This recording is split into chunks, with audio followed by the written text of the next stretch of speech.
Innalhamdulillah nahmaduhu wa nasta'inuhu wa nastaghfiruh wa na'udzu billahi min shururi anfusina wa min sayyiati a'malina man yahdihillahu fala mudilla lahu wa man yudlil fala hadiya lahu asyhadu an la ilaha illallah wa asyhadu anna Muhammadan abduhu wa rasuluhu amma ba'd nawaitu ta'alluma wa ta'lim wa taqwa wa ittiqa wa tadabur wa tadhkir wa ifadah والاستفادة والحث على تمسك بكتاب الله وسنة رسوله. Terakhir selesai tentang iman ya, atau tentang tauhid dari kitab Al-Risalah Al-Jami'ah karya Syekh Al-Allamah Ahmad bin Zain Al-Habsyi. Bagaimana kita ketahui di awal bahwa kitab ini tersusun atau berisi 3 pembahasan pokok. Yang pertama tentang tauhid, yang kedua tentang fikih, kemudian yang ketiga tentang akhlak atau tazkiyatun nafs atau tasawuf ya.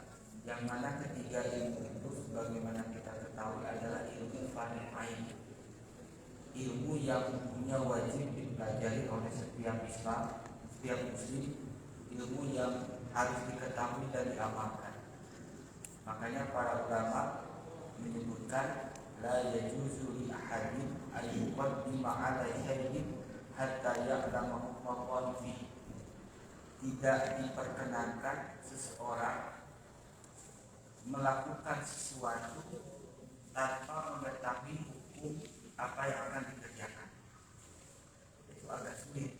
La yajuzu li ahadin ayyuqaddima 'ala syai'in hatta ya'lama Allah.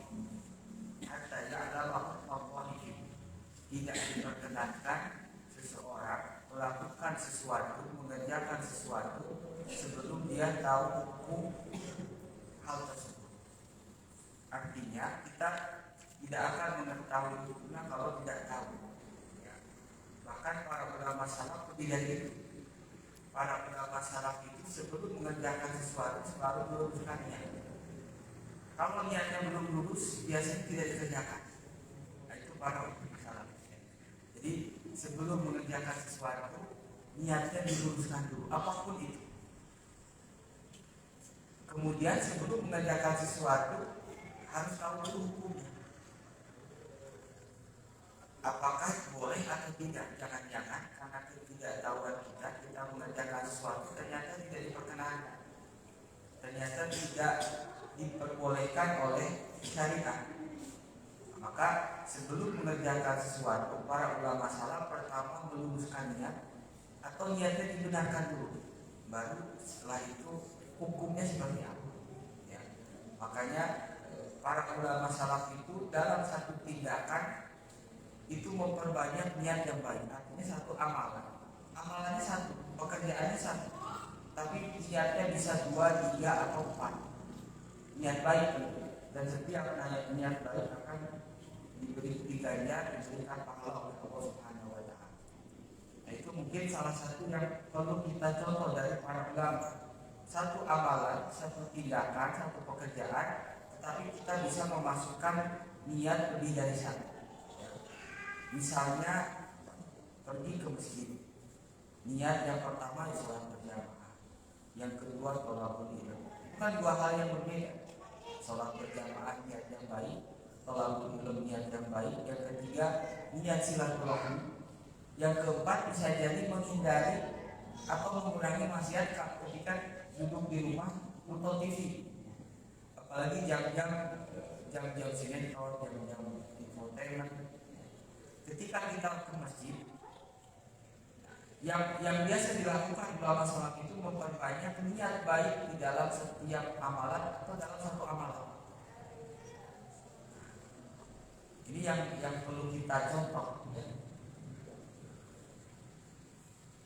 Ke masjid bisa jadi 4 niat, bisa jadi 5. Nah, makanya ada kitab yang sangat baik namanya An-Niyat.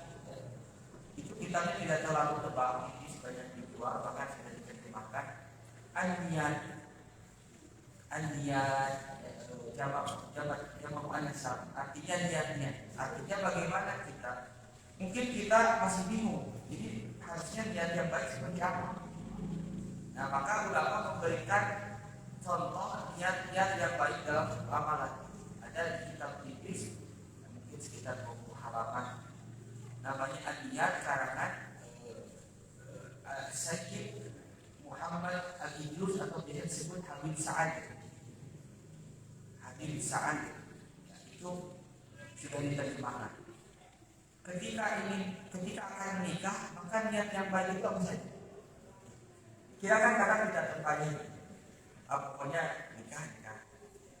Ketika bekerja, maka niat ulama salaf itu seperti apa? 1, 2, 3. Ketika ke sawah, niat yang baik itu apa saja? Nah, kalau kita belum tahu referensinya, rujukannya, kira-kira yang baik seperti apa, kita bisa pergi ke sana. Ya. Sudah diterjemahkan, tidak terlalu tebal, namanya niat. Nah, karena itu salah satu apa yang biasa dilakukan para ulama salaf, tidak akan melakukan sesuatu kecuali niatnya sudah lurus. Bagaimana kalau misalnya kita sudah bertindak, sudah melakukan, tapi niatnya belum lurus? Itu pernah terjadi pada Imam Al-Ghazali. Bukan hanya Imam Ghazali, ya. Sebelum Imam Ghazali itu ada Imam Mujahid. Imam Mujahid itu jauh sebelum Imam Ghazali, abad kedua atau abad ketiga.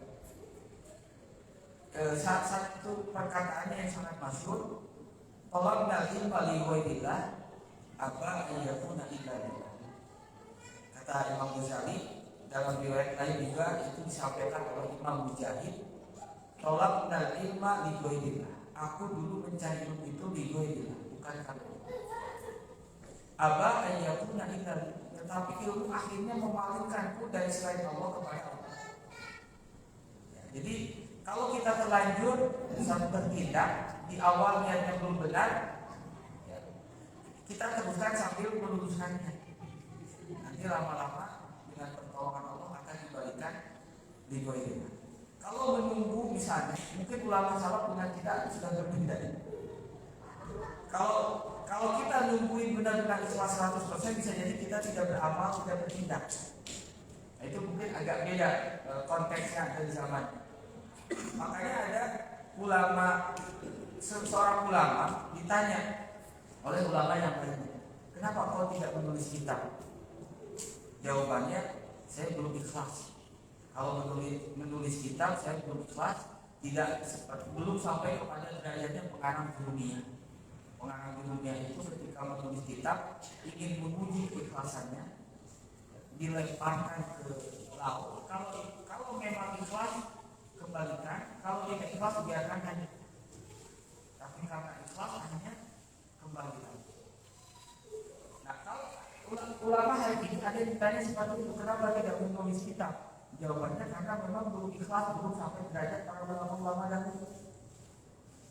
Akhirnya ulama yang bertanya tadi memberikan solusi, bagaimana kalau engkau menulis dulu, setelah jadi tulisan engkau berjuang keras untuk ikhlas karena Allah SWT. Karena kalau kita ingin 100% lillahi ta'ala untuk hari ini, dengan kondisi kita hari ini, akhirnya tidak beramal, tidak menulis kita.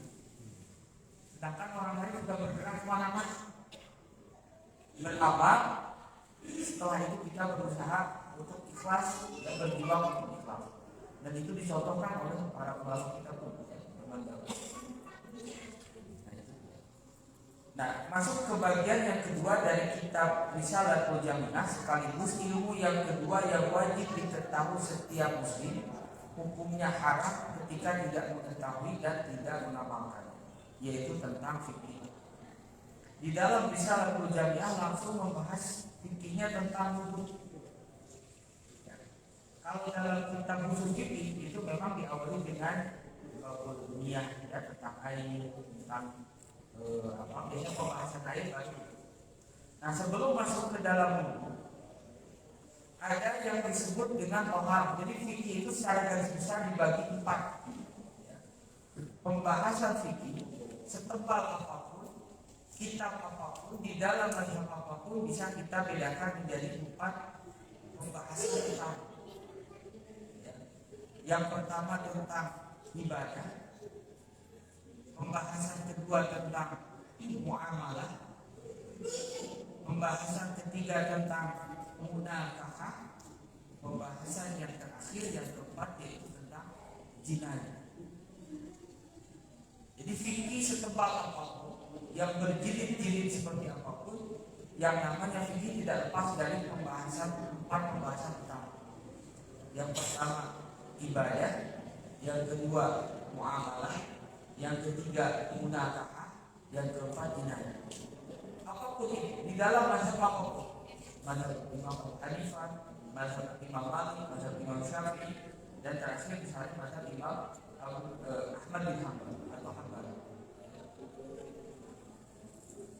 Kemudian kita tohar, ibadah itu biasa diawali dengan tohar. Pertama, apa yang disebut dengan tohar? Sebelum masuk ke wudu, yang disebut tohar itu irtifa'ul man'il mutarattib min hadatsin aw najasin. Irtifa'ul man'il mutarattib min hadatsin aw najasin. Irtifa itu terangkat, maksudnya hilang. Apa yang hilang? Al-mar'u, yaitu yang mencegah dari sahnya sholat. Dari mana datangnya yang mencegah? Min hadatsin aw najasin, dari hadas atau dari najis. Jadi yang disebut tohar itu apa? Irtifa'ul man'il mutarattib min hadatsin aw najasin. Hilangnya, terangkatnya larangan atau pencegah yang dihasilkan dari hadas atau dari najis. Ketika seseorang punya hadas, maka itu mencegah dari sahnya sholat. Ketika seseorang terkena najis, itu pun mencegah dari sahnya sholat. Bagaimana menghilangkannya? Dengan cara wudu dan sebagainya. Akhirnya menjadi tohar suci. Maka yang dimaksud tohar di dalam bab fikih itu irtifa'ul man'il mutarattib min hadatsin aw najis. Hilangnya pencegah yang dilahirkan atau dihasilkan dari hadas atau dari najis. Kemudian tohar di dalam fikih berbeda dengan nanti tohar di dalam tazkiyatun nafs atau dalam nafsu. Fikih itu membahas bagian zahir, bagian luar. Fikih itu tidak membahas bagian dalam. Fikih itu membahas toharo bagian luar, tapi tidak membahas toharo bagian dalam. Ada bagian yang membahas toharo penyucian bagian luar fikih, yang membahas toharo bagian dalam, yaitu hati, yaitu tazkiyatun nafs atau akhlak atau tasawuf. Makanya di dalam fikih tidak banyak dibahas tentang ikhlas, tidak banyak dibahas tentang khusyuk, tidak dibahas tentang riya, karena ada bagian fikih itu fokus membahas bagian luar. Makanya tidak cukup membahas hanya fikih saja, tetapi harus disertai dengan tazkiyatun nafs. Makanya sering disampaikan man tafaqaha wa lam tasawwafa faqad tazaddaq. Tafassaq, man tafaqaha wa lam tasawwafa faqad tafassaq. Orang yang belajar fikih artinya aturan zahir saja, walam tasawwuf dan tidak tidak mengkaji atau tidak dibarengi dengan tasawuf, tafassaq, maka dia bisa menjadi fasik. Artinya apa? Dia bisa memanfaatkan fikih untuk pembenaran dirinya, dan itu sangat mungkin dan sangat riskan dan banyak mungkin terjadi. Orang dengan dalih agama, tampilannya seperti agama, tapi motivasinya yang lain, bukan karena Allah. Nah, itu tafassaq, fasik. Makanya penting dibarengi fikih dengan akhlak atau tasawuf. Itu kata Imam Malik dalam banyak riwayatnya. Atau sebaliknya, man tasawwafa wa lam tafaqaha faqad tazandaq. Orang hanya membersihkan hati tapi tidak tidak tahu aturan fikih, aturan sholat yang benar, aturan wudhu yang benar, aturan haji yang benar, faqad tazandaqa, maka dia menjadi zindiq. Nah, makanya kedua-duanya penting. Ya. Ilmu fardu ain itu 3, tauhid, fikih, tasawuf atau tazkiyah. Ya. Dan ketiga ilmu itu akan membentuk pribadi muslim yang seutuhnya. Makanya hukumnya fardu ain itu kenapa? Karena akan membentuk seorang muslim yang utuh. Dan ilmu fardu ain itu hanya ada di dalam Islam, tidak ditemukan dalam tradisi pengetahuan Barat. Dalam Barat tidak ada ilmu fardu ain karena pengetahuan selalu berubah. Di dalam Islam tidak ada ilmu yang berubah karena Islam itu dibangun di atas keyakinan. Sesuatu yang sudah yakin karena kebenarannya tidak mungkin berubah. Di Barat ada perubahan, banyak perubahan yang karena tidak dibangun di atas keyakinan, tapi di atas zon atau syak. Makanya sering berubah. Dan orang tidak mungkin bahagia dengan perubahan-perubahan. Bahagia itu ketika didasarkan kepada keyakinan. Keyakinan tidak muncul kecuali dari kebenaran. Sesuatu yang benar itu pasti kita yakin. Tapi kalau tidak benar, itu akan meragukan. Nah, jadi tadi ya. Kemudian toharoh di dalam fikih itu ada 4. Toharoh di dalam fikih ada 4. Yang pertama wudu, yang kedua tayammum, yang ketiga ad-dabur itu menyamak, yang keempat izalatun najis, menghilangkan najis. Toharoh di dalam fikih itu ada 4. Jadi dari awal sampai akhir toharoh itu tidak lepas dari 4 di dalam fikih. Yang pertama wudu, yang kedua tayammum, yang ketiga dari satu, yang ketiga al-ghusl mandi, yang keempat izalatun najis. Jadi toharoh pertama wudu, kedua tayammum, ketiga mandi, keempat izalatun najis. Itu cuma 4. Kemudian ada media atau biasa disebut wasilatul toharoh. Ya.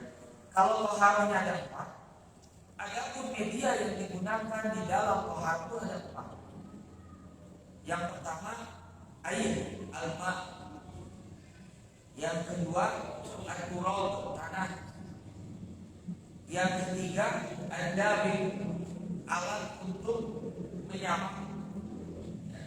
Kemudian yang keempat al-hajar, batu dan yang semakna dengan batu. Wasailul tahar, media bersuci di dalam fikih itu ada 4. Pertama alma, air. Kedua at-turab, tanah. Ketiga ad-dabir, alat untuk menyamak. Kemudian yang keempat al-hajar, batu dan semisalnya yang biasa digunakan untuk istinja. Itu sebelum masuk ke dalam. Jadi toharoh itu dari awal sampai akhir tidak lepas dari 4. Ada media yang digunakan toharoh tidak lepas dari 4. Tetapi al-aslu fi toharoh itu asal di dalam toharoh itu ya air. Tapi boleh tidak menggunakan air, misalnya batu. Dan Rasulullah biasanya menggabungkan ketika istinja tenang. Beres BAK, beres BAB, beres WC, itu menggabungkan antara batu dengan air. Kenapa? Karena air pada zaman itu tidak terlalu banyak, maka ada kalanya memakai batu, ada kalanya memakai air. Karena air pada masa itu tidak terlalu banyak, sehingga ada kalanya menggunakan batu, menggunakan air. Rasulullah sering menyuruh sebagian sahabat untuk mengambilkan 3 batu. Itu nanti ada pembahasan. Kita masuk ke dalam toharoh yang pertama, yaitu Bismillahirrahmanirrahim. Qala al-mu'allif rahimahullah wa nafa'ana bihi wa bi ulumihi fid dharain amin. Furudul wudu'i, adapun rukun-rukun wudu sittatun 6. Al-awwalu yang pertama, an-niyatu niat. Asani yang kedua, ghuslul wajhi membasuh muka atau wajah. Wa hadduhu dan batasan wajah min manabiti sya'ri ra'si, dari tempat tumbuhnya rambut di kepala. Manabit itu jamak manbat. Min manabiti sya'ri ra'si, dari tempat tumbuhnya rambut di kepala. Ila muntahal lihyain, sampai akhir jenggot. Wadzaqon dan dagu, dagu. Tulan ketika memanjang ke bawah. Tulan ukuran memanjang. Wa'adon dan ukuran wajah melebar. Minal udhuni, dari telinga, ilal udhuni, ke telinga. Asal itu yang ketiga, ghuslul yadaini, membasuh kedua tangan. Ilal mirfaqaini, sampai kedua siku. Siku-siku. Al-rabi', rukun yang keempat, mashu syai'in, mengusap sesuatu. Min basyaratir ra'si, dari kulit kepala. Ini bahasanya detail. Min basyaratir ra'si, dari kulit kepala. Au sya'ri, atau rambut. Fi haddihi, di dalam batas kepala. Au sya'ri, atau rambut. Fi haddihi, di dalam batas kepala. Al-khamisu yang kelima, ghuslul rijlaini, membasuh kedua kaki. Ma'al ka'baini, beserta kedua mata kaki kanan. Asalisu yang keenam, at-tartib, berurutan. Tartib dari bahasa Indonesia, tartib. Tartib ala hadithil kaifiyah, berdasarkan atau cara-cara yang disebutkan.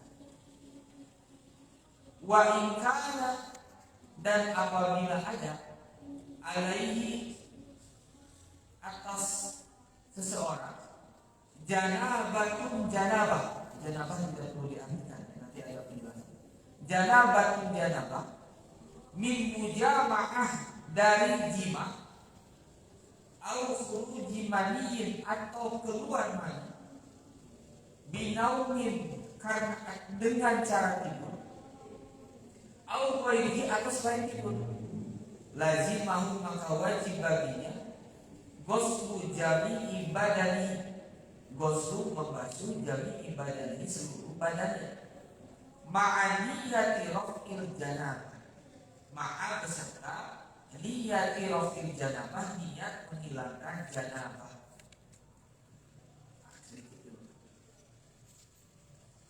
Nah, yang pertama, musannif Habib Ahmad bin Zaid al-Hadshi menjelaskan tentang furudul wudu, rukun-rukun wudu. Di dalam fikih, istilah furud, istilah rukun, istilah wajib itu memiliki makna yang sama. Furudul wudu'i artinya sama dengan arkanul wudu, sama dengan wajibatul wudu. Istilah dalam. Apa yang dimaksud dengan furud? Apa yang dimaksud dengan rukun? Seperti yang sering disampaikan, yang paling mudah yang disebut rukun, ma wajaba wan qata'a. Ma wajaba wan qata'a. Ma wajaba, sesuatu yang wajib yang harus dikerjakan, wan qata'a, dan selesai ketika sudah dikerjakan. Itu disebut dengan rukun. Rukun itu ma wajaba wan qata'a. Ma wajaba, sesuatu yang harus dikerjakan, wan qata'a, dan setelah dikerjakan in qata', terputus atau selesai. Contohnya apa? Ghuslul wajhi, kalau dalam wudu. Membasuh muka, itu contoh dulu. Itu kan rukun. Setelah membasuh muka, apakah wudu selesai? Belum. Tetapi membasuh muka selesai. Membasuh muka itu rukun. Ma wajaba, sesuatu yang wajib yang harus dikerjakan, wan qata'a, setelah membasuh muka selesai. Tidak harus berakhir sampai selesai. Nah, bedanya dengan syarat. Syarat itu ma wajaba wastamarra. Sesuatu yang wajib harus dikerjakan, wastamarra, dan harus berlangsung dari awal sampai akhir. Contohnya apa? Ya. Kalau di dalam sholat menghadap kiblat itu syarat sholat, bukan rukun sholat. Artinya apa? Menghadap kiblat itu syarat. Ma wajaba, sesuatu yang wajib yang harus dikerjakan, wastamarra, dan harus berlangsung dari awal sampai akhir. Tidak ada istilah menghadap kiblat di awal saja, setelah itu bebas mengarah kemana saja. Beda dengan rukun, misalnya membaca Fatihah. Fatihah itu ma wajaba wajib harus dikerjakan. Selesai Fatihah kita mengerjakan rukun yang lain. Tidak harus berlangsung sampai akhir. Itu definisi yang simpel menurut fuqaha, tetapi cukup memberikan gambaran yang sangat jelas. Jadi sekali lagi, ada yang disebut dengan rukun, ada yang disebut dengan syarat. Rukun itu ma wajaba wa qata'a, sesuatu yang wajib yang harus dikerjakan wa qata'a dan selesai. Setelah dikerjakan selesai, walaupun wudunya belum selesai. Ada syarat ma wajaba wastamarra, sesuatu yang wajib yang harus dikerjakan, wastamarra, dan harus berlangsung istimrar sampai akhir. Dan istilah rukun sama dengan furud, sama dengan wajib di dalam fikih. Kecuali dalam bab haji ada pengecualian. Dalam bab haji antara wajib dengan rukun dua hal yang berbeda.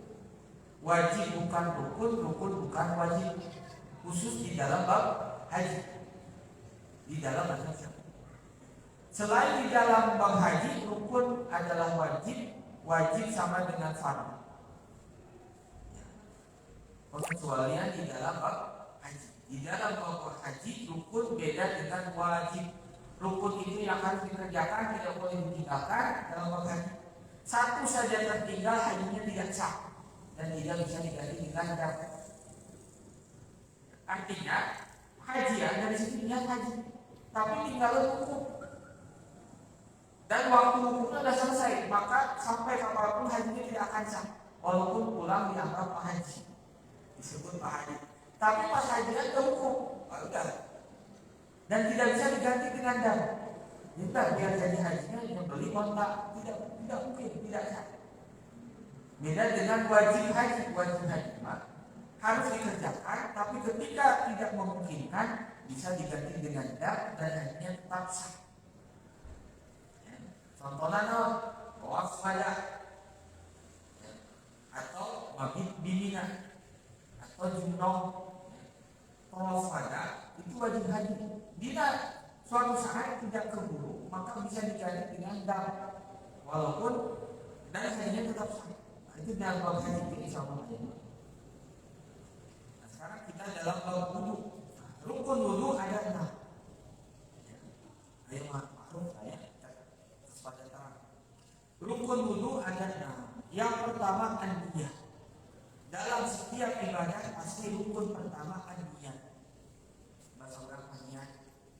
Tapi mungkin tulisan Arab tak pakai tak makruh ketika diwakafkan niyah. Tapi lidah niat. Di sunnah ya, sudah dengan sunnah. Sholat tahiyatul masjid hukumnya sunnah. Beda gitu. Akhirnya sunnah, tidak sunnah. Nah, rukun yang pertama dari wudu adalah an-niyah. Dan semua ibadah rukun pertama adalah an-niyah atau niat. Nah, fikih yang kita pelajari biar jelas dulu. Fikih yang ada dalam kitab ini adalah fikih ala mazhabil Imam Syafi'i. Fikih berdasarkan mazhab Imam Syafi'i. Ada apakah fikih hanya mazhab Imam Syafi'i? Tidak. Ada banyak ragam fikih di dalam dunia Islam. Yang paling terkenal minimal 4. Minimal ada mazhab Imam Abu Hanifah, ada mazhab Imam Malik, ada mazhab Imam Syafi'i, dan mazhab sebelumnya ada mazhab Imam Hasan al-Basri, ada mazhab Imam Sufyan Tsauri, ada mazhab Imam Ja'far Shadiq, ada mazhab Imam Auza'i. Nah, tetapi selain yang empat, tidak ada penerus murid-muridnya yang meneruskan pendapat imam-imam tersebut sehingga ini terputus. Mazhab fikih yang tersebar di dunia Islam itu yang tinggal empat. Yang pertama mazhab Imam Abu Hanifah itu banyak tersebar di Pakistan, India, Cina, negara pecahan Soviet, Rusia. Makanya banyak yang mengatakan mazhab fikih terbanyak adalah mazhab Hanafi. India walaupun persentase muslimnya kecil tapi juga sebagian. Mazhab yang kedua mazhab Imam Malik. Imam Malik rata-rata di Afrika, Sudan, Mauritania, Tunisia, Libya, Senegal, Maroko. Negara-negara Afrika itu biasanya rata-rata secara fikih mazhab Imam Malik. Padahal Imam Malik di Madinah, tetapi banyak tersebarnya di Afrika. Di Madinah sendiri sekarang yang banyak mazhab Imam Ahmad bin Hanbal. Imam Ahmad bin Hanbal adalah orang Kufah. Nah, yang ketiga mazhab Imam Syafi'i. Mazhab Imam Syafi'i banyak di Asia Tenggara, Indonesia, Singapura, Malaysia, Brunei, Thailand, dan juga di banyak di Mesir, di Yaman, dan banyak negara-negara lain. Di Afrika ada mazhab Syafi'i. Somalia, walaupun Afrika secara fikih banyak mazhab al-Imam Syafi'i. Para peneliti berbeda pendapat. Yang banyak dipakai fikih di dunia ini ada yang mengatakan mazhab Imam Abu Hanifah, ada yang mengatakan mazhab Syafi'i. Mana yang paling banyak? Walau tidak menghitung satu-satu. Itu hanya taklid, pendekatan. Nah, fikih yang kita gunakan adalah mazhab Imam Syafi'i. Lalu yang benar yang mana? Itu pertanyaan sebagian orang. Dari sekian pendapat fikih yang benar yang mana? Apakah mazhab Imam Malik atau Imam Abu Hanifah, Imam Syafi'i atau Imam Ahmad? Kira-kira yang benar yang benar? Yang benar adalah yang sesuai dengan Quran dan Sunnah. Masalahnya apa? Semua imam itu tidak lepas dari Quran dan Sunnah. Tidak ada satupun imam mazhab yang keluar dari Quran dan Sunnah. Imam Abu Hanifah sandarannya Quran dan Sunnah.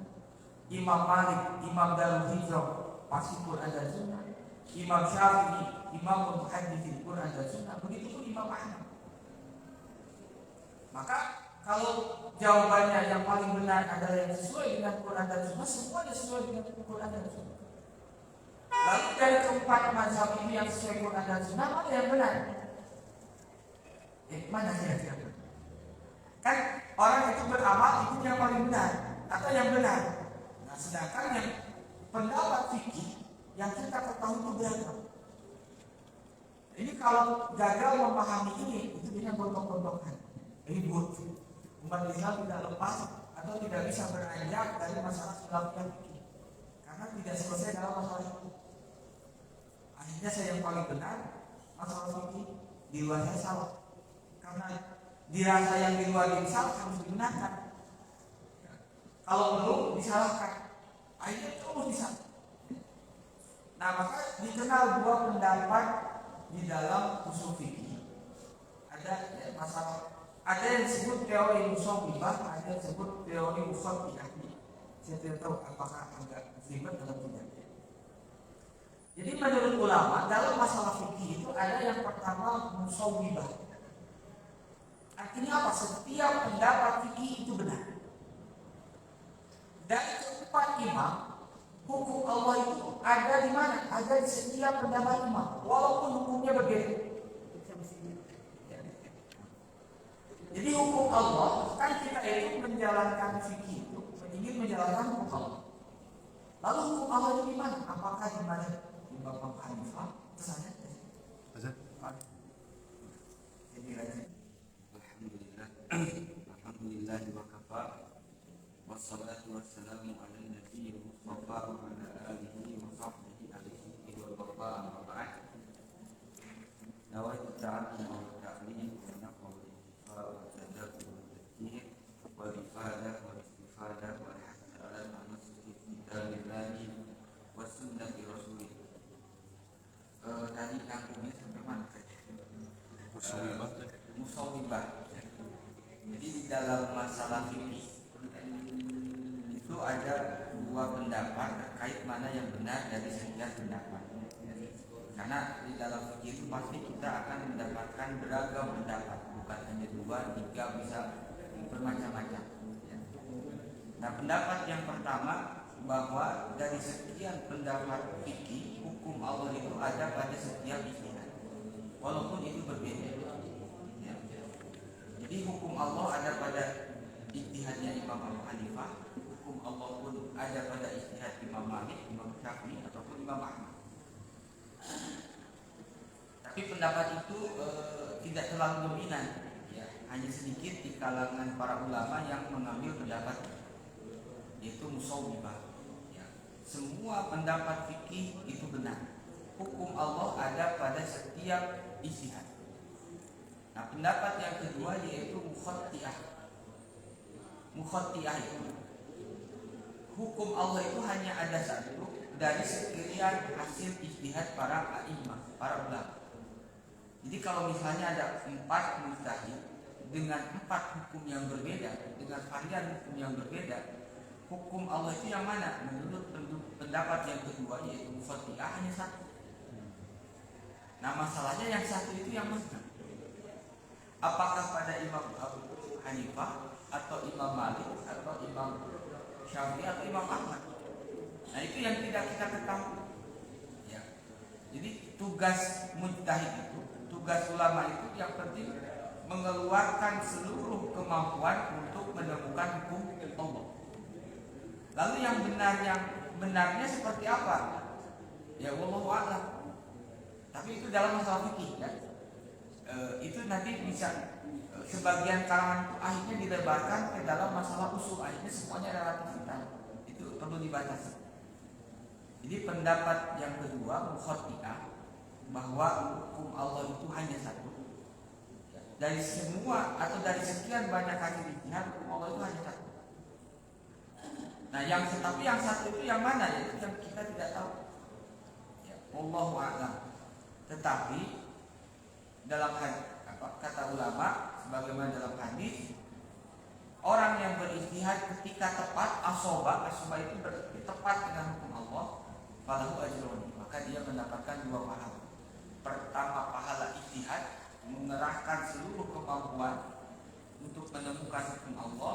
Yang kedua, pahala karena sesuai dengan hukum Allah yang berkehendak. Ketika salah tetap berpahala. Pahalanya satu, pahala ijtihad. Setelah mengerahkan seluruh kemampuan untuk menemukan hukum Allah walaupun tidak pasti, dia tidak menjadi berdosa, justru berpahala. Tapi itu ketika berijtihad. Kalau ijtihad itu tidak masuk menjadi dosa. Nah, itu yang perlu kita hati-hati. Banyak orang mengaku berijtihad, tidak memenuhi kualifikasi seorang mujtahid yang bisa berijtihad, dan belum mengerahkan seluruh kemampuan untuk menemukan hukum Allah, lalu dia tidak tepat dengan hukum Allah, itu berdosa. Kalaupun tepat, tetap berdosa. Kenapa? Ketepatan, kebetulan, bukan berdasarkan kualifikasi ilmu yang dibutuhkan. Maka kata ulama yang disebut ijtihad itu istifragul muslim, mengerahkan atau menghabiskan. Istifrag itu menghabiskan seluruh kemampuan untuk menemukan hukum Allah sehingga tidak ada lagi kemampuan mentoknya di sana. Pokoknya udah mentok. Saya tidak bisa menemukan lagi selain ini karena ini sudah akhir dari seluruh kemampuan yang saya keluarkan. Dina Quran sudah diupok, dina hadis sudah diupok, usul fikih sudah diupok. Ya sampai ini seperti ini. Nah, itu baru dikatakan ijtihad. Tapi kalau baru 1/4 perjalanan dia sudah mengeluarkan hukum, itu belum disebut ijtihad. Ketika kebenaran, kebetulan, ketika salah, memang tidak sesuai kualifikasi. Ijtihad ini bukan sesuatu yang mudah, bukan, tidak hanya bisa didapatkan karena ingin saja saya ingin ijtihad, tapi apakah memenuhi kualifikasi atau otoritatif atau itu panjang lagi ya. Dan bagaimana para ulama dulu mengetahui seorang otoritatif dalam ijtihad atau tidak, memiliki otoritas atau tidak, itu ada beberapa jalan. Ya, Imam Nawawi menjelaskan dalam kitabnya Al-Majmu'. Cara yang pertama adalah pengakuan dari gurunya yang sudah mencapai derajat ijtihad. Contohnya siapa? Imam Syafi'i. Imam Syafi'i diperkenankan berfatwa, diizinkan berijtihad setelah disuruh, diperintah oleh gurunya Imam Sufyan bin Uyainah ketika di Mekah. Karena yang paling tahu kemampuan murid ya guru. Orang awam itu bisa terkejut dengan penampilan seperti ulama, padahal isinya ya biasa-biasa. Tapi yang paling tahu kemampuan seseorang ya guru. Ya baru segini saya tahu sendiri. Guru pun bisa mengetahui kalau dia memang sudah mumpuni. Nah itu cara yang pertama yang ada pada tradisi ulama kita, ya, memberikan otoritas ijtihad itu dari gurunya. Sebagaimana Imam Syafi'i mendapatkan otoritas itu dari gurunya Imam Sufyan bin Uyainah di Mekah, dan yang kedua kalinya ketika beliau berguru kepada Imam Malik di Madinah. Dan dalam usia yang sangat tinggi, 15 tahun. Dan itu jarang didapatkan. Derajat fatwa ijtihad pada usia 15 itu sangat langka. Rata-rata ulama berijtihad berfatwa itu pada usia 40 tahun. Karena kematangan ilmu itu biasanya di 40 tahun. Matang 40 itu kalau belajar dari awal. Kalau belajar dari umur 20 atau 35 ya itu belum. Makanya rata-rata ulama berijtihad berfatwa itu pada umur 40 tahun. Kemudian, nah makanya kita lihat bagaimana ketatnya ilmu itu harus dikontrol, ada standar, jangan asal-asal. Semakin tidak jelas standar ilmu, semakin ngaco, masyarakat semakin tidak jelas karena masyarakat mengikuti ulama. Yang kedua, misalnya seseorang mendapatkan otoritas seperti Imam Malik. Imam Malik itu mendatangi 70 ulama menanyakan apakah dirinya sudah layak berijtihad atau tidak. Dari semua ulama yang didatangi, semuanya mengaku kalau Imam Malik sudah layak. Akhirnya Imam Malik berijtihad. Atau dengan ketiga, dengan cara diuji oleh sekian ulama. Misalnya Imam Bukhari diuji oleh sekian ulama. Kemudian ketahuan kemampuannya, baru diberikan hak atau otoritas untuk berijtihad. Nah itu yang sulit atau yang hari ini tidak terkontrol. Orang bisa berijtihad, orang boleh berfatwa, boleh berbicara tanpa tahu apakah dirinya sudah punya otoritas atau tidak. Apalagi di era keterbukaan digital itu kan bebas. Bukannya semakin masyarakat semakin tertib, damai, tapi semakin acak-acakan. Karena apa? Karena tidak menempatkan sesuatu pada tempatnya. Menempatkan sesuatu pada tempatnya itu orang yang boleh berfatwa adalah orang yang sudah layak. Orang yang boleh berijtihad orang yang sudah layak. Ya. Ketika itu tidak ditempatkan pada tempatnya, ya akan terjadi acak-acakan. Nah, itu panjang. Ini dulu ya, insya. Jadi tadi sedikit bahwa di dalam kebenaran fikih yang paling banyak dipegang ulama adalah pendapat yang kedua, yaitu mukhattiyah, bahwa hukum Allah itu satu dalam satu masalah. Dari sekian ijtihad, hukum Allah itu hanya satu. Allah tidak menyebutkan dua hukum, tiga hukum, tapi hanya satu hukum. Tetapi yang satu dari sekian ijtihad hanya Allah yang tahu. Tugas manusia adalah berusaha, berijtihad untuk menemukan hukum. Nah, nanti dalam usuluddin itu beda lagi. Ini hanya untuk dalam fikih. Kalau dalam usuluddin itu dibawa jadi masalah besar. Akhirnya yang benar bukan hanya Islam. Di luar Islam ada kebenaran lain. Ini hanya dalam masalah fikih atau arti di dalam. Kemudian rukun wudu yang ada 6. Ya, yang pertama niat. Niat ini rukun dalam setiap ibadah. Tetapi di dalam haji, di dalam umroh, niat memiliki nama lain yaitu ihram. Jadi ihram itu niat.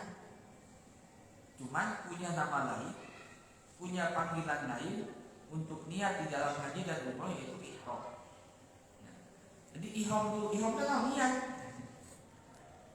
Orang yang sudah berniat haji, berniat umroh, orang yang sudah berihram disebut dengan muhrim. Nah, di kita sulit antara muhrim dengan mahram. Muhrim itu orang yang sudah ihram, yang sudah niat haji atau niat umroh. Mahram adalah orang yang tidak halal untuk dinikah, haram dinikahi. Ibu, ya. Kalau seorang laki mahramnya siapa? Ibunya, neneknya, anak perempuannya, saudara perempuannya, bibinya. Itu mahram. Kalau muslim, orang yang ihram. Ihram itu niat haji, niat umroh disebut ihram. Kita kadang bukan muslim, memang tidak sedang ihram. Maksudnya bukan mahram. Mahram itu orang yang haram dinikahi.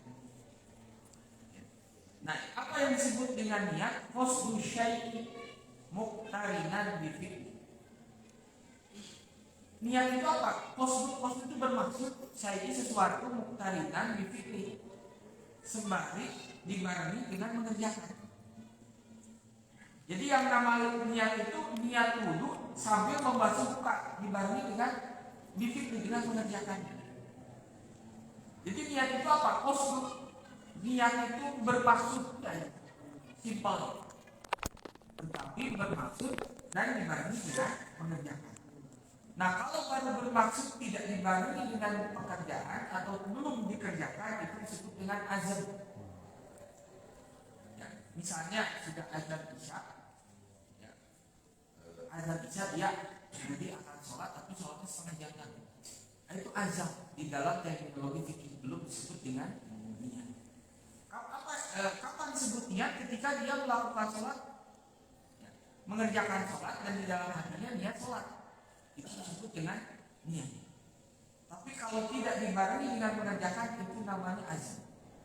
Dan azam cukup untuk menggugurkan dosa orang yang sudah masuk waktu sholat tetapi belum sholat.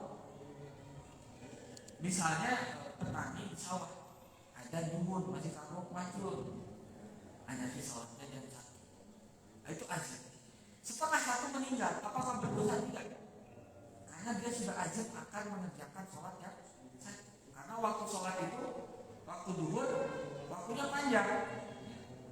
Dari mulai zawal syamsi ila sore di rukun syai'in islam. Dan diperbolehkan sholat awal waktu boleh, tengah waktu boleh, akhir waktu pun boleh walaupun makruh. Yang penting itu ketika masuk waktu sholat, kata ulama, imam mengerjakan, imam azam mengerjakan. Jadi pas waktu sholat azan, setelah itu wudu sholat, atau azan tapi azam akan mengerjakan sholat. Kan petani misalnya dia kagok atau pegawai pabrik, bubaran jam 1, pas azan pakai sholat, pas bubaran jam 1, atau pas istirahat jam 1. Belum jam 1, setengah 1 meninggal. Apakah dia berdosa? Tidak. Kenapa? Dia sudah azam akan mengerjakan sholat. Azam itu sudah cukup. Kenapa? Ya dia memang mau sholat tapi belum terlaksana. Dan waktu sholat itu panjang. Duhur itu waktunya panjang. Nah, bedanya niat dengan azam, kalau niat qasduknya itu dibarengi dengan mengerjakan sholat, atau kalau wudu dibarengi dengan wudu, kalau azam itu sebelum. Nah, pertama niat itu tadi qasdu syai'in muqtarinan bi fi'li. Yang kedua, niat itu di mana tempatnya? Di dalam hati. Wa mahallun niat al-qalb, dalam safinah. Niat itu hati. Niat itu urusan hati, bukan urusan lisan. Maka tidak ada niat itu dalam lisan. Lisan itu talaffuz bin niat itu yusa'idu lisanul qalba. Ya, jadi niat itu hati. Orang mengucapkan niat itu bukan niat, tetapi ungkapan niat. Seperti orang cinta. Cinta itu ucapan atau hati? Hati. I love you itu ungkapan apa yang ada dalam hati. Jadi kalau I love you-nya saja itu bukan cinta. Kalau hatinya tidak, misalnya tidak cinta, tapi ungkapan dari cinta itu. Niat itu dalam hati. Ungkapan niat itu talafud bin, mengucapkan niat. Tapi kalau niat yang menjadi rukun itu dalam hati. Bagaimana dengan talafud bin niat? Di dalam mazhab Syafi'i itu mustahab, dianjurkan. Tujuannya apa? Liusa lisan qalba, supaya lisan membantu menghadirkannya. Karena ada kalanya tadi azab kita itu mau sholat, ada kalanya azab mau mandi Jumat, tetapi pas mandi di hari Jumat niatnya di dalam hati tidak terbesit mandi sunnah Jumat, tapi mandi karena kesangan. Karena seperti ini. Wah, hari Jumat sunnah mandi akhir mandi. Tapi pas mandi yang terbesit itu bukan sunnah, bukan mandi ini bukan karena sunnah, tetapi mandi karena habis kerja kesangan. Apakah itu akan berbeda? Maka yang menentukan mandi itu sunnah dapat pahala atau kebiasaannya. Karena apa? Mandi sholat Jumat dengan mandi biasa kan kiblatnya itu kan kucai yang dibaca anggota badan. Lalu yang membedakan apa niat? Nah, niat itu puncaknya apa? Ketika memulai. Apakah ketika memulai itu niat sholat dan niat mandi Jumat sunnah, atau niat karena kebiasaan, atau niat karena mau berangkat kerja? Biasanya kerja itu jam 7, mandi setengah 6. Rutinitas mandi setengah 6. Pas hari Jumat ketika mandi, nah itu yang terbesit apa? Terbesit yang mau kerja, ya berarti tidak dapat sunnah Jumat. Makanya kata ulama, kapan waktu niat? Indah tidak izin minal ibadah. Bagian pertama dari ibadah yang kita kerjakan. Jangan sampai ketika pertama yang terbesit bukan mandi Jumat, tapi mandi kebiasaan. Biasa mau kerja setengah 6 ya. Atau pulang kerja, misalnya istirahat kerja setengah 11 mandi.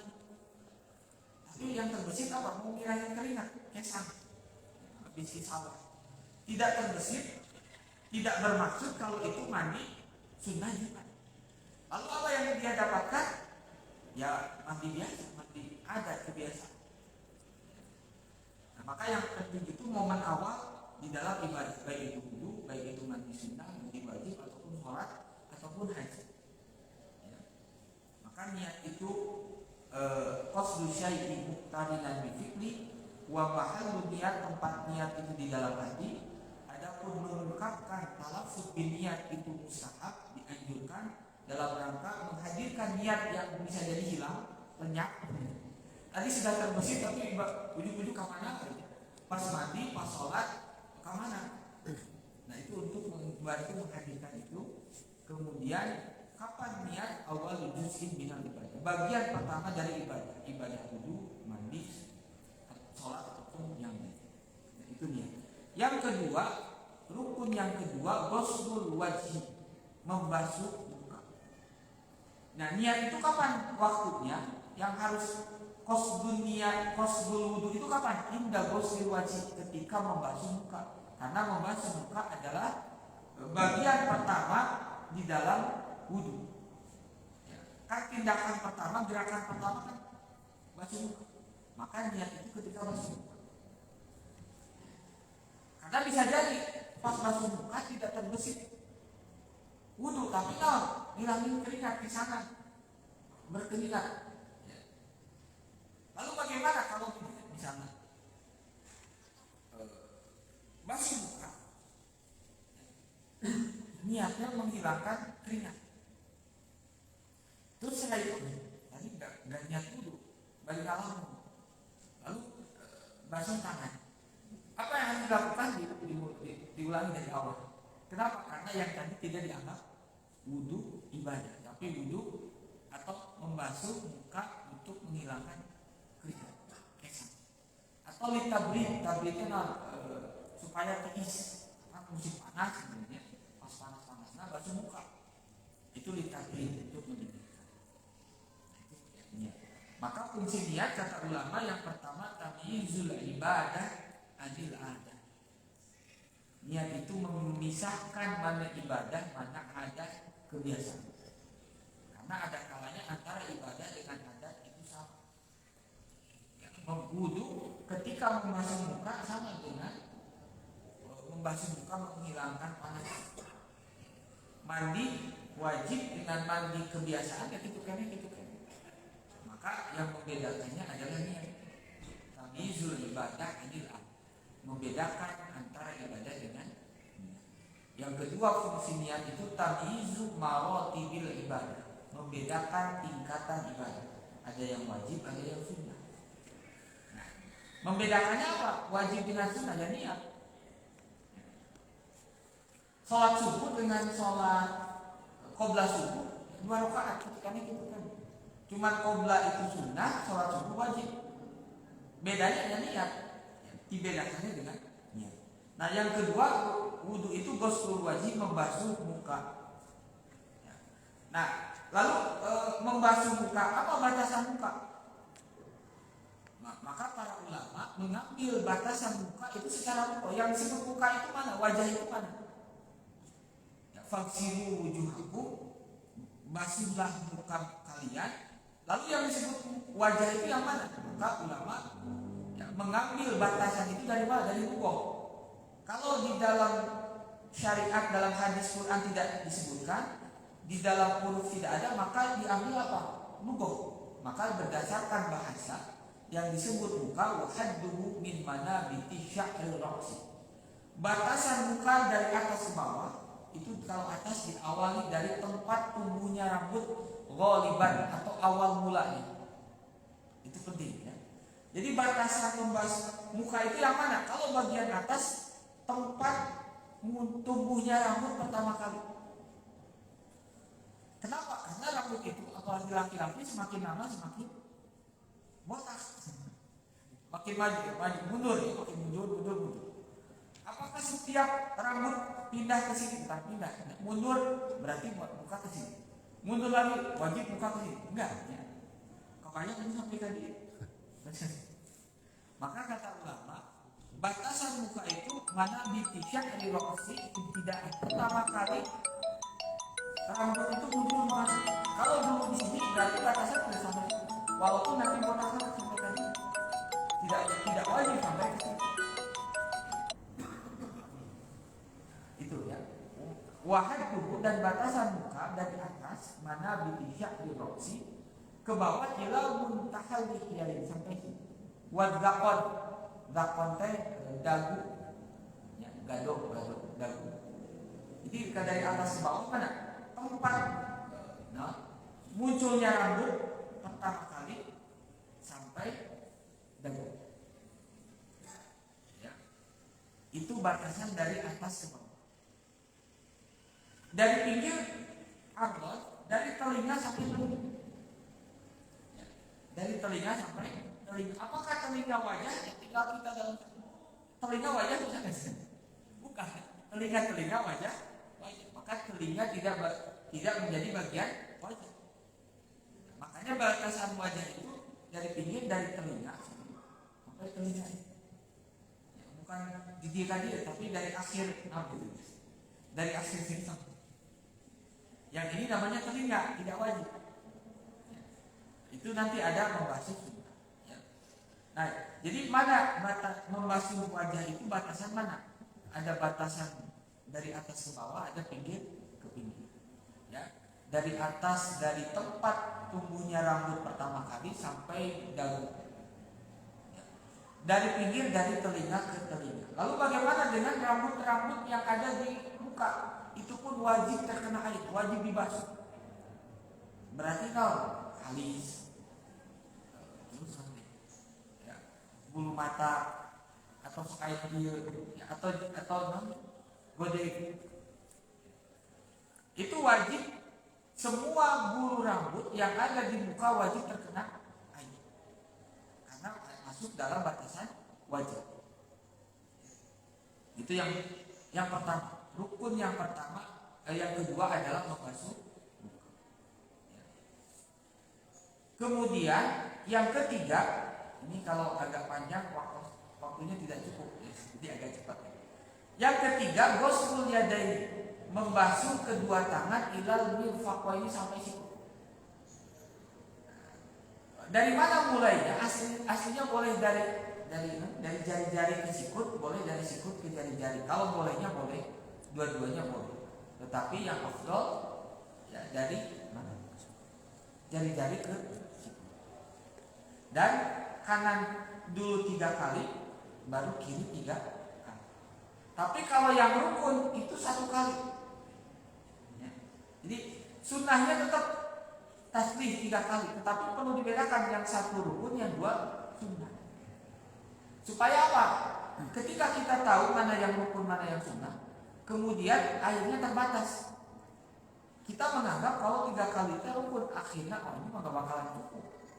Muka 3 kali, tangan 3 kali.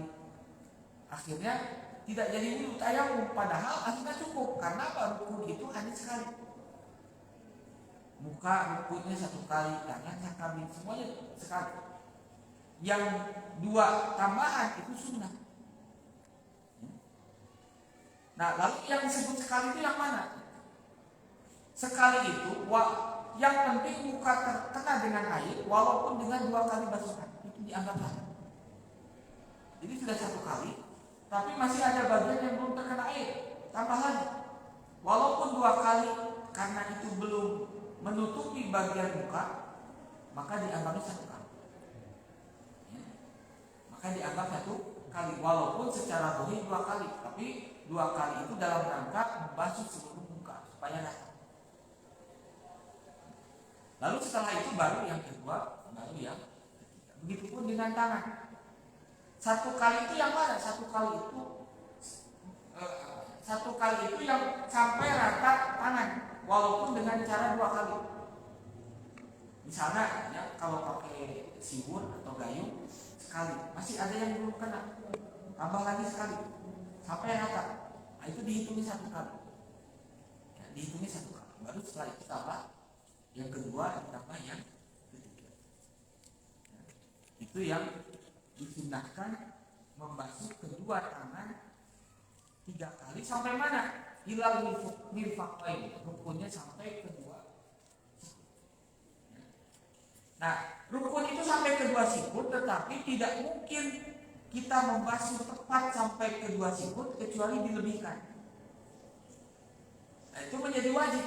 Jadi melebihkan dari sikut sedikit supaya semua bagian sikut terkena itu jadi wajib. Kaidah dalam usul fikih, ma la yatimul wajib illa bi fahuwa wajib. Sesuatu yang tidak wajib tetapi akan membantu wajibnya yang wajib, maka menjadi wajib. Asalnya tidak wajib, tapi yang wajib tidak akan sempurna kecuali melibatkan yang tidak wajib, maka yang tidak wajib menjadi wajib. Begitupun tadi membasuh muka. Membasuh muka tidak mungkin pas bagian wajah kecuali dilebihkan masuk ke bagian rambut, maka menjadi wajib. Kan ini sendok masuk misalnya, kecuali dilebihkan, ya, itu menjadi bagian yang wajib. Ma la yatimul wajib illa bi fahuwa wajib. Kemudian setelah itu ada sunnah lagi, ditambahkan sedikit, itu disebut dengan tahjil. Tahjil itu apa? Sunnah menambah sedikit membasuh tina sikut. Itu disebut dengan tahjil. Jadi kan wajibnya sampai sikut. Kemudian wajib tambah sedikit lagi untuk menyempurnakan ini. Ditambah lagi sedikit. Nah, itu yang ditambah lagi sedikit, itu yang sunnah, itu disebut dengan tahjil. Ya. Itu di dalam hadis sahih atau Bukhari dan Muslim, Tirmidzi dan sebagainya disunahkan tahjil. Tahjil itu melebihkan membasuh tangan dari batasan dan juga kaki dari batasan. Dan muka itu pun sudah ditambah, disebutnya burroh. Ya. Jadi melebihkan membasuh muka dari batas yang wajib disebut burroh, menambah dari yang wajib membasuh tangan dan kaki disebut tahjil. Dua-duanya sunnah. Ghuslul yadaini ilal mirfaqain. Yang keempat, masru syai'in min basyarati raqsi aw sya'rin min haddi. Jadi ada detail. Masru itu mengusap, kalau gosok membasuh. Apa bedanya? Kalau gosok itu karena disebut membasuh ada air yang ikut mengalir. Kalau masuk tidak perlu ada air yang mengalir, mungkin diusapkan. Jadi tangannya basah diusapkan. Nah, itu masuk. Kan bahasanya juga ya, gosok dengan masuk. Nah kalau muka itu gosok membasuh, kalau tangan wajib dibasuh, kalau rambut atau kepala itu masuk. Apa yang diusap? Boleh satu di antara dua. Jadi ketika rambut atau kepala itu mana yang diusap? Boleh satu di antara dua. Yang pertama apa? Mashu syai'in min basyarati raqsi. Mengusap sesuatu dari kulit kepala. Ini basah. Mazhab yang paling ringan di dalam wudu adalah mazhab Syafi'i. Terutama di dalam rambut. Itu paling ringan. Di dalam mazhab Imam Malik wajib mengusap seluruh rambut. Di dalam mazhab Imam Abu Hanifah itu rukun roksi bagian depan, seperempat kepala. Di dalam mazhab Syafi'i yang penting diusap syai'in sesuatu, maksudnya sedikit, min basyarati roksi dari kulit kepala. Bagian depan boleh, bagian pinggir boleh, bagian belakang boleh. Yang penting terkena air.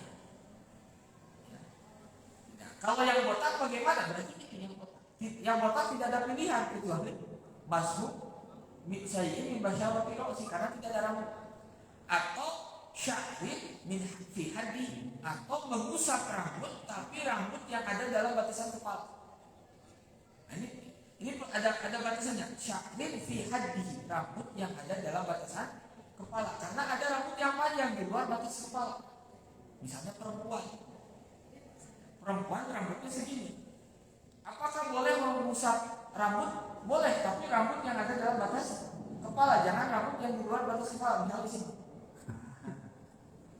Itu sudah di luar batas kepala. Atau laki-laki yang agak panjang segini, boleh mengusap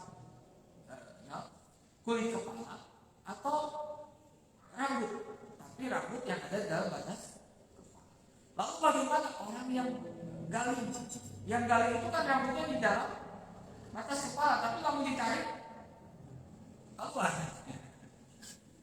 Di dalam fikih mazhab itu detail banget. Karena apa? Kemungkinan itu kan terjadi. Semua itu kan sangat mungkin.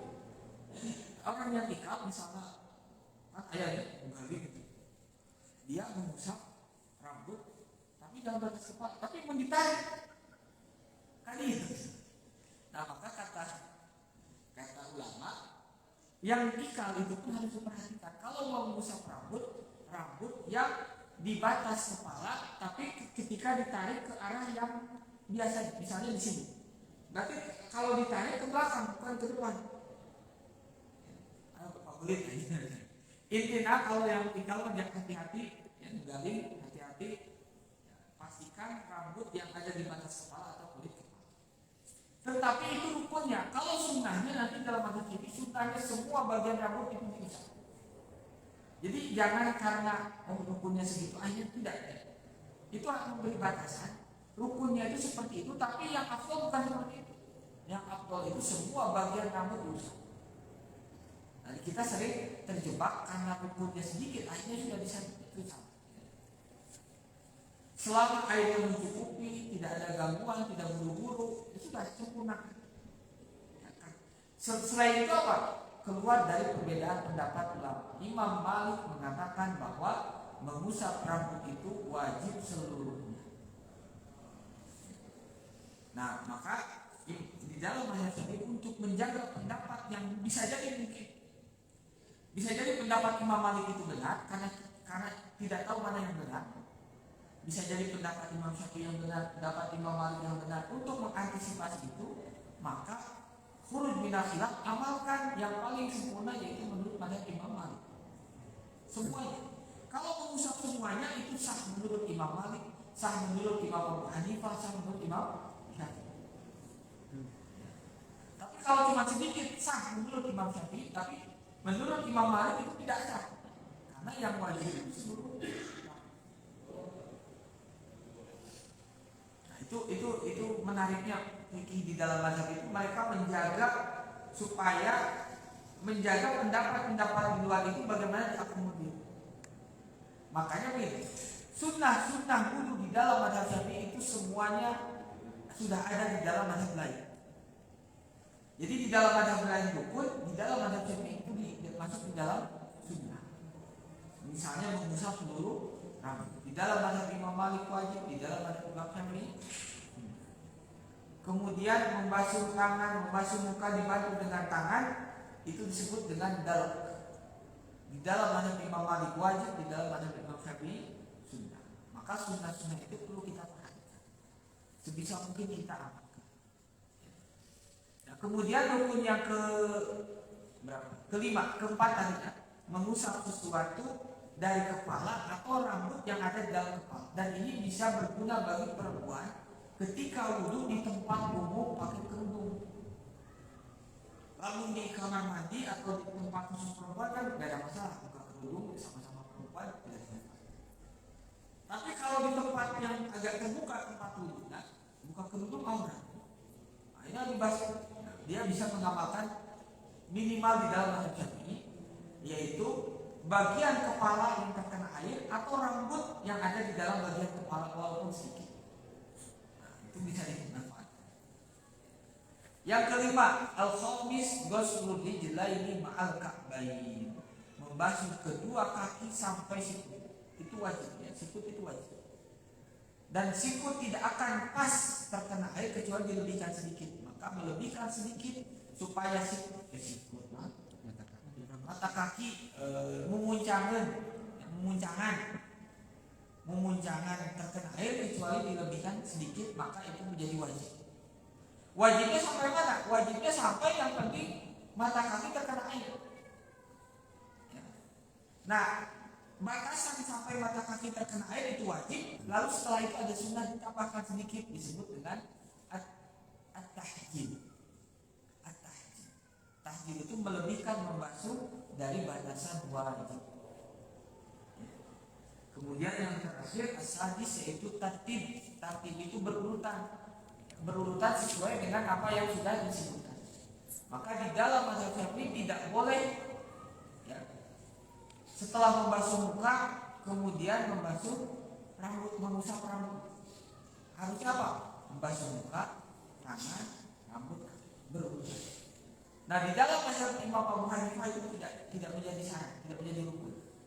Tapi dalam mazhab Syafi'i harus berurutan. Ketika tidak berurutan maka tidak sah. Mana yang tidak sah? Yang tidak berurutan. Bukan semuanya yang tidak sah. Misalnya membasuh muka, kemudian membasuh kedua tangan, lalu kaki, lalu rambut. Mana yang tidak sah? Apakah semuanya? Tidak. Yang tidak sah itu yang tidak tertib. Yang tidak tertib itu yang mana? Yang setelah membasuh tangan.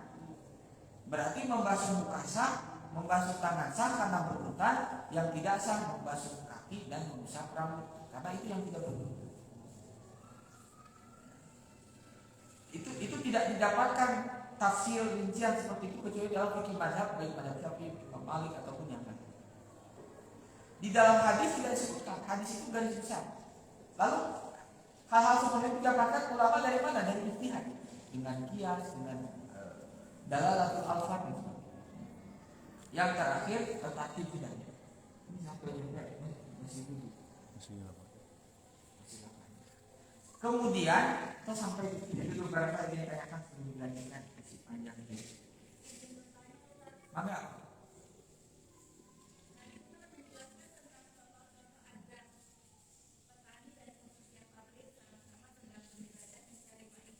ya.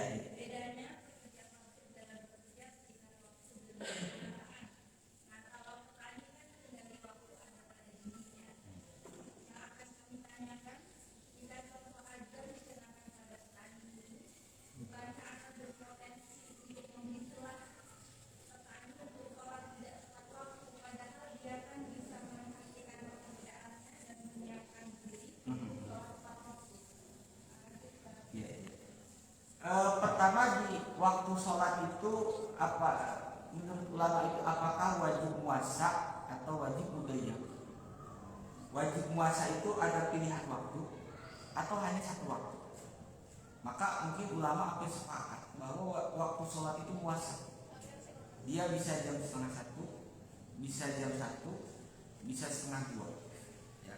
Ada yang wajib, memang ada ibadah itu yang wajib mudoyakannya satu pilihan, misalnya puasa. Puasa itu nggak ada pilihan lain kecuali min tulu isyamsi ila dan min tulu fajri ila ghurubi syamsi. Dari terbitnya terbitnya fajar shodiq sampai terbenamnya matahari. Nah kalau sholat tidak. Nah ada tepat waktu, ada awal waktu.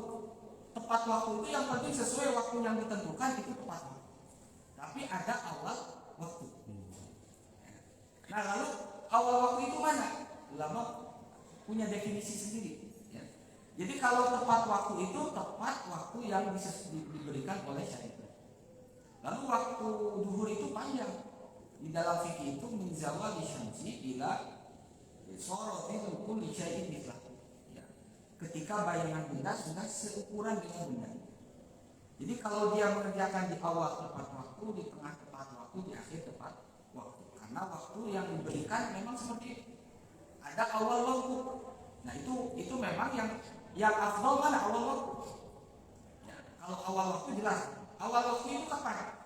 Awal waktu itu waktu yang kira-kira cukup untuk azan, cukup untuk azan, cukup untuk wudu, cukup untuk menutup aurat, cukup untuk sholat sunnah qobliyah. Jadi kira-kira berapa waktu, berapa menit ya? Mungkin 10 menit dari azan. Aslinya bukan 10 menit dari azan, 10 menit dari waktunya. Karena azan itu bisa jadi molor. Ya. Azan kan soalnya isya misalnya jam 7:20, azannya setengah 8. Nah makanya awal waktu itu kapan? Waktu yang cukup buat azan, ya. Kemudian cukup untuk wudu, cukup untuk menutup aurat, cukup untuk sholat sunnah qobliyah. Maksud menutup aurat bagaimana? Misalnya kita pakai celana ada najis lalu mencari sarung atau ganti celana, itu maksudnya menutup aurat. Atau kalau perempuan mencari mukena untuk menutup aurat. Nah waktu untuk itu berapa menit? Misalnya kurang lebih 10 menit atau 15 menit. Maka dalam rentang waktu 15 menit ini masih dikatakan awal waktu. Jadi awal waktu itu tidak mesti pas ada langsung sholat.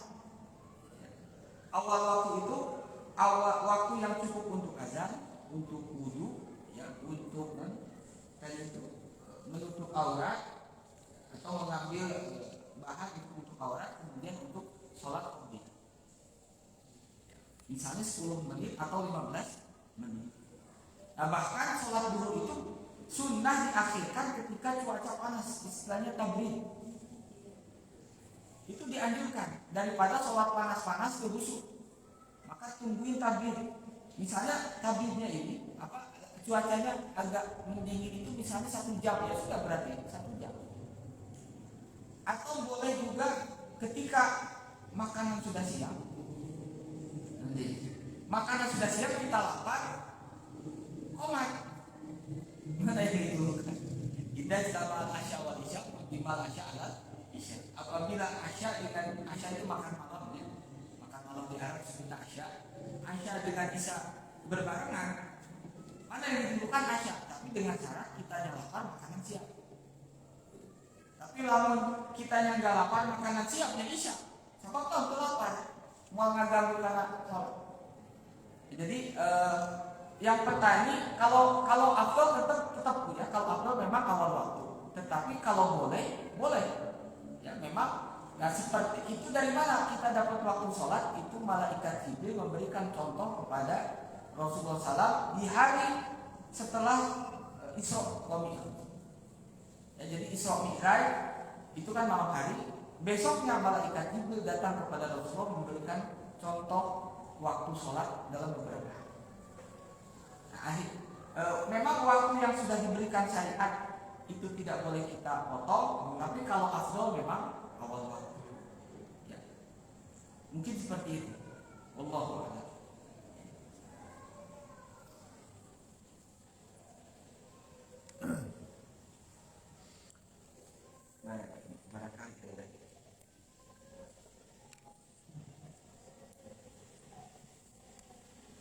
Ustaz, kalau terkait ini kan makanan kan tadi boleh makan dulu Ustaz ya.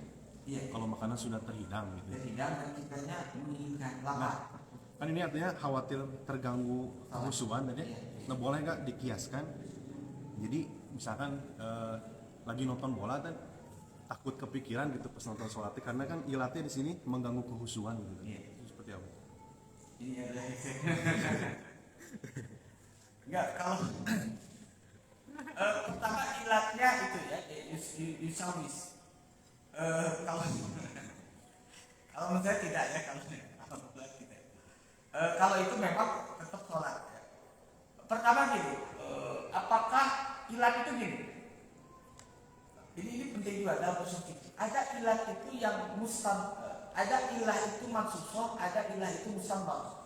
Ini ada panjang ini kelasnya. Ilah itu ada mansusoh, ada musambah. Mansusoh itu memang masa sudah ada. Ilahnya sudah disebutkan dalam hadis. Ada yang musambah.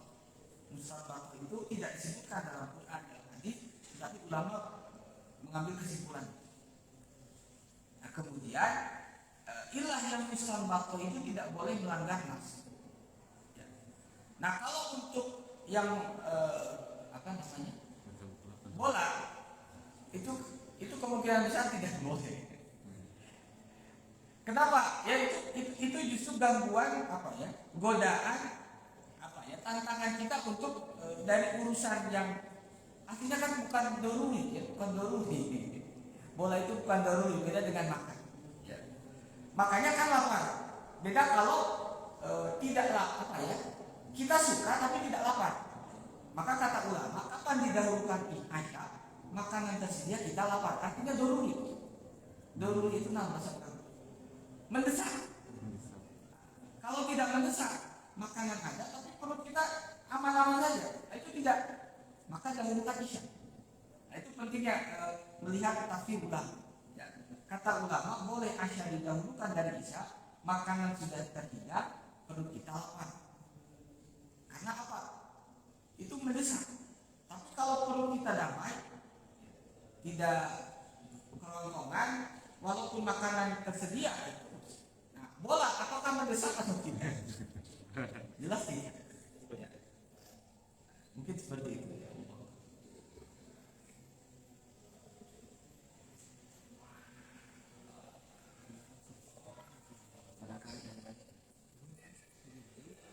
Tadi satu lagi kan kalau apakah kebiasaan itu bagian dari azam dan misalkan tadi si petani itu memang belum berazam, gitu. Tapi memang sebelumnya dia belum pernah ninggalin sholat gitu kan. Tapi di saat itu dia belum terbesit untuk ingin melakukan sholat, tapi sudah keburu meninggal misalnya tadi. Tapi belum berazam gitu, tapi sudah kebiasaan.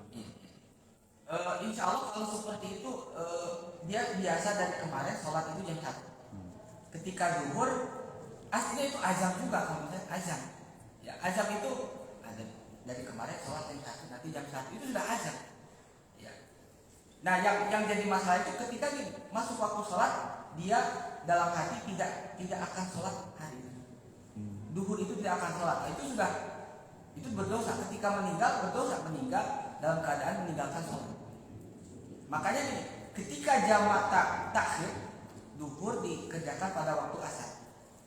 Maka yang harus dikerjakan apa? Orang yang mau jamak azam mengerjakan sholat pada waktu asar. Jangan sampai aku menghambat.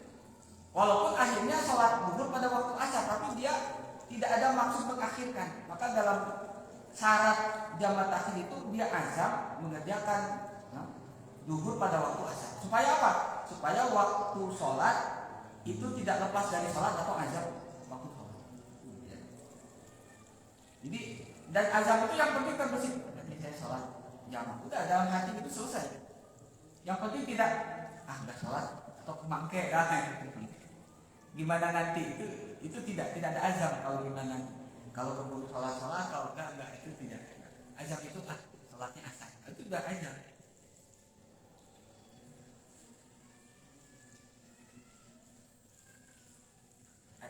Masih ada? Satu lagi Ya silakan. ya, pengen bertanya Pak Ustadz, kalau bab toharoh itu kan ada 4 tadi. Ada wudu, tayamum, mandi, sama menghilangkan najis. Terus saya pernah dengar Ustadz, gara-gara air kencing itu kan najis bisa Ya. masuk neraka. Itu gimana penjelasannya? Oh yang itu yang hadis Rasulullah berjalan dengan sahabat ke satu kuburan ya. Ada 2 kuburan kalau tidak salah. Itu bagian pertama, itu bagian dari mukjizat Rasulullah, bisa mengetahui apa yang ada di dalam kubur. Kalau kita nggak ada itu, maka kata ulama itu bagian dari mukjizat Rasulullah.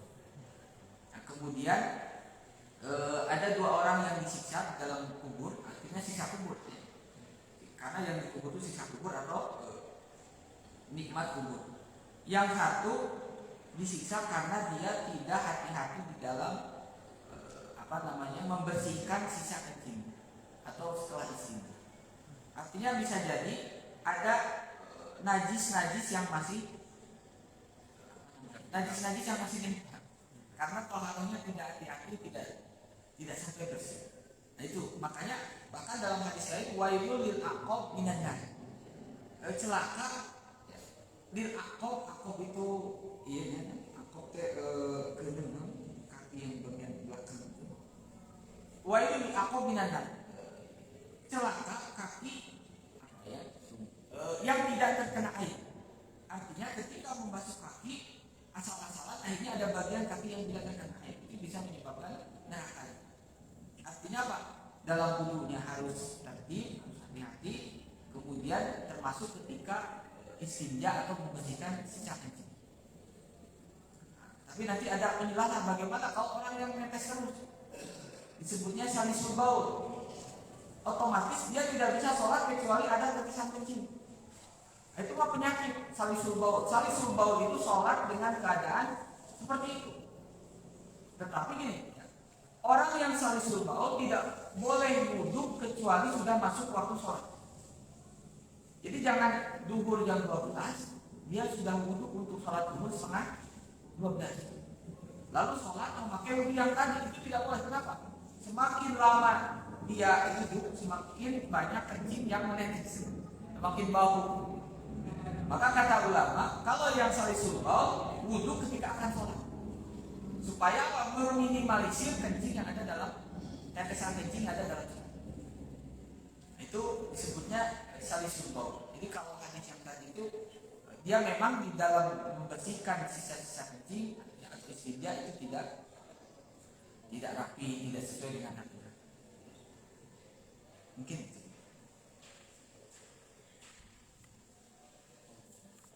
Tetapi juga gini, jangan sampai itu menyulitkan. Berarti harus di dalam bab ibadah ya, kita itu membasuh atau menghilangkan itu yang penting zon. Nah, ini batasannya. Zon itu dugaan kuat, tidak perlu yakin. Itu akan jadi waswas kalau sampai yakin. Misalnya basuh tangan ini sudah belum dilihat, tidak perlu.